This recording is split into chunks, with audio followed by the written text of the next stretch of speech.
नमस्कार, रेडिओ मिर्चीमधून मी आरजे निमी. तुम्हा सगळ्यांना गणेश चतुर्थीच्या खूप खूप शुभेच्छा. ट्रॅव्हलिंगमध्ये होणारा जर खर्च वाचला ना तर त्यामधून कुठली तरी प्रोडक्टिव्ह गोष्टी करता येऊ शकते आणि हाच विचार केलाय आपल्या महाराष्ट्रातल्या एका शेतकऱ्याने, ज्यांचं नाव आहे मिस्टर रामचंद्र.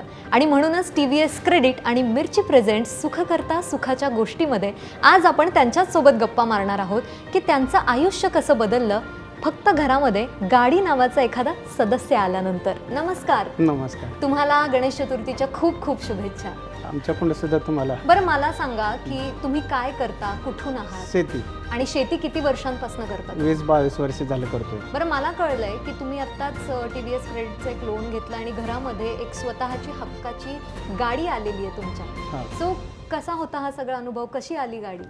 घ्यायच्या आधी पहिल्यांदा भरपूर अडचणी यायच्या. कुठं जायचं म्हणलं तर प्रॉब्लेम यायचा, कुठं दवाखान्यात वगैरे आजारी कोण पडलं तर जाता येत नव्हतं. त्यावेळेस निर्णय घेतला की चव्हाण साहेबाशी भेटलो. म्हणले आपल्याला गाडी घ्यायची. लोन केल्यानंतर मग सह्या वगैरे घेतले, गाडी म्हणले घेऊन जावा, नाही काय अडचण. गाडी दिली त्यांनी. मस्त. त्यावेळेस मग जरा थोडंसं समाधान वाटले. मग मला सांगा की हक्काची गाडी, आता गाडी म्हणल्यानंतर घरचा सदस्यच असल्यासारखं असतं, ती चावी हातात पडल्यानंतर कसं वाटलं? मस्त वाटलं, एकदम छान वाटलं. हो. काय केलं सगळ्यात पहिल्यांदा गाडी हातात आल्यावर? गाडी घेतल्यानंतर पहिल्यांदा ही पूजा वगैरे केली आणि देवालाच डायरेक्ट सोडलं. देवाला घेऊन. आता गणपतीचा सण आहे, गणेश चतुर्थी आहे. गणपती बाप्पाचं दुसरं नाव विघ्नहर्ता आपण म्हणतो. गाडी येण्याच्या आधीची तुमच्या आयुष्यातली विघ्न अशी कुठली होती की जी गाडी आल्यानंतर दूर झाली? गाडी आल्यानंतर नडतच नव्हतं कुठं, की कुठं बी जायचं म्हणलं, कुठं फिरायला जायचं म्हणलं, कुठं काय कशाला जायचं म्हणलं तर अडचणी येत नव्हत्या कसं. मस्त. कशी भरभराट झाली तुमची? मग ती गाडीचं झाल्यानंतर हप्ता झालं की मी लोन घेतलं. मला ऑफर आली इकडून, म्हणली TVS क्रेडिट मधून बोलतोय, म्हणले तुम्हाला लोन वगैरे काय घ्यायचंय का? मग लोन घेतलं आणि डायरेक्ट गाय घेतली एक. अरे वा. मग ती घेतल्यावर पुन्हा महिन्याने दुसरी एक घेतली, तिसरी घेतली, अशा 5 गाया झाल्या. मस्त.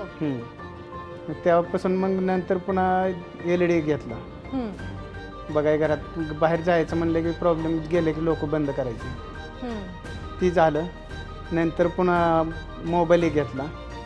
सगळं झालं म्हणजे घरामध्ये भरभराट झाली. TVS पासून सगळं झालं आपलं. सगळे विघ्न दूर झाले. आणि अजून बी होत राहिली ती फक्त गणपती बाप्पाच्या ह्यानंच होत गेले, तर होणार बी आहेत अजून इथून पुढे. गणपती बाप्पा मोरया म्हणायचं. त्यांच्या ह्याच्या खालीच आपण हे झालो म्हणायचं, सेटल झालो. TVS क्रेडिट तर्फे सर्वांना गणेश चतुर्थीच्या शुभेच्छा. गणपती बाप्पा मोरया.